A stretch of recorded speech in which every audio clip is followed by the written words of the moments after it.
प्रिय विद्यार्थियों, आज का हमारा टॉपिक है संचार, कम्युनिकेशन। संचार दो या दो से अधिक व्यक्तियों के बीच अपने विचारों एवं संदेशों का आदान प्रदान है।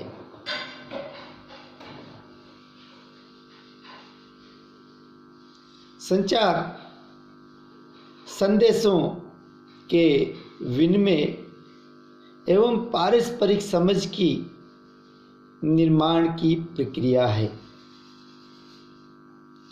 प्रोफेसर न्यूमैन के अनुसार संचार दो या दो से अधिक व्यक्तियों के बीच तथ्यों, विचारों, सम्मतियों और भावनाओं का पारस्परिक आदान प्रदान है। प्रशासन में संगठन का महत्व के साथ साथ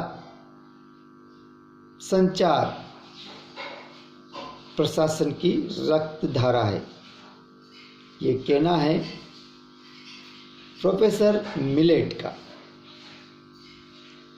एक और राइटर हैं प्रोफेसर फिफ्नर, वो कहते हैं संचार प्रशासन का हृदय है।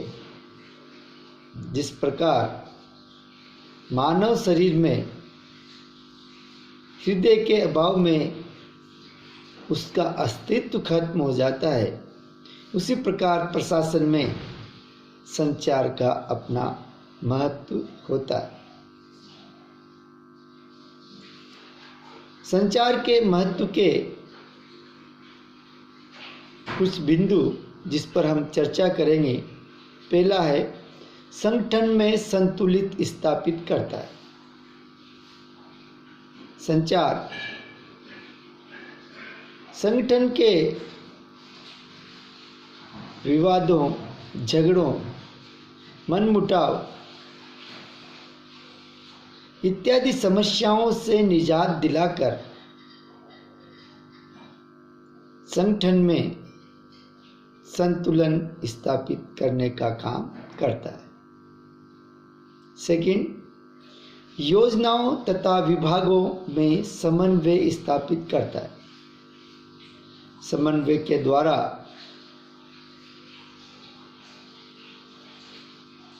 तथ्यों एवं सूचनाओं का आदान प्रदान तीव्र गति से होता है,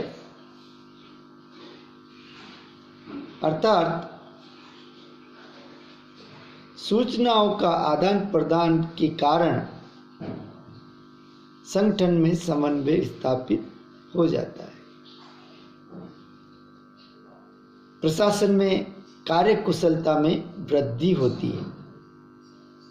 संचार माध्यमों से कोई भी कार्य शीघ्रता से संपन्न होता है। समय की बचत होती है, श्रम की बचत होती है, संसाधनों की बचत होती है और समय पर काम होने से जनता जनार्दन को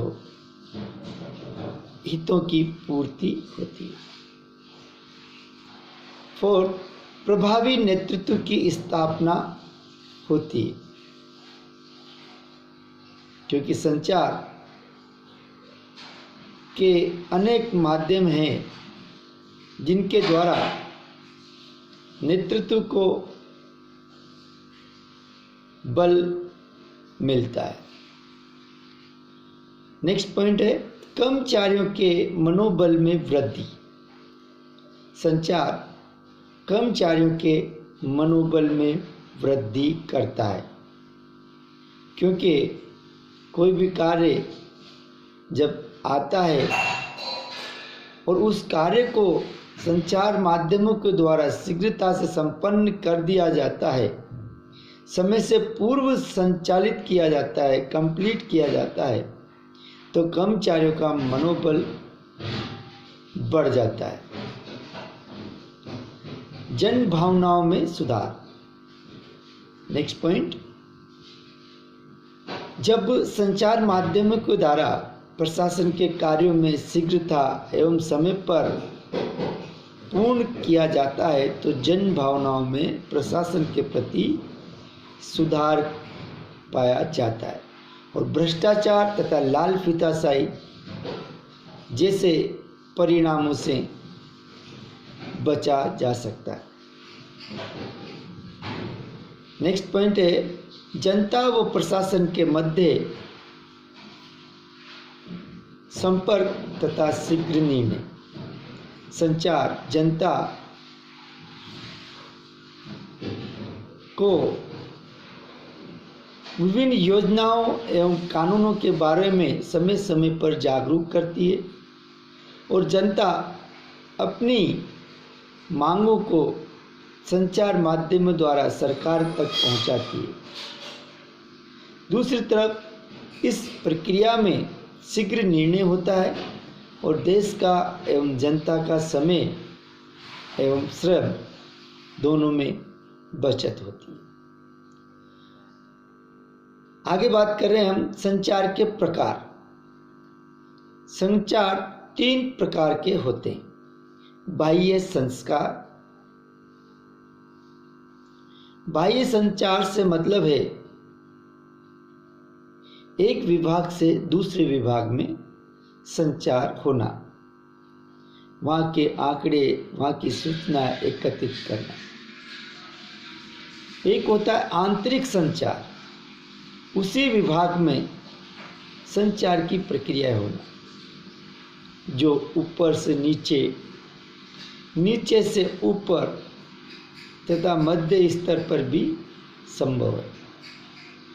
तीसरा है अंतर्वैयक्तिकता, अर्थात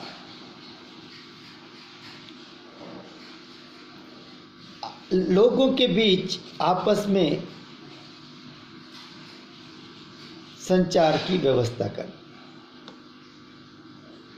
आगे इसी टॉपिक में हम बात करने जा रहे हैं संचार के कौन कौन से साधन हैं। पहला है श्रव्य। हम किसी को कुछ कह के अपनी आवाज के द्वारा, अपने स्वर के द्वारा अपनी बात को दूसरों तक पहुंचाते हैं, जैसे रेडियो, मोबाइल फोन इत्यादि के द्वारा हम अपनी बात को दूसरों तक पहुंचाते हैं। सेकंड है दृश्य। चलचित्र के माध्यम से, फिल्मों के माध्यम से अपनी बात को दूसरों तक पहुंचाना, जैसे इलेक्शन में जनता को जागरूक किया जाता है दृश्य फिल्में दिखाकर, छोटी छोटी क्लिप दिखाकर, ये संचार के माध्यम। थर्ड है श्रव्य एवं दृश्य, जिसमें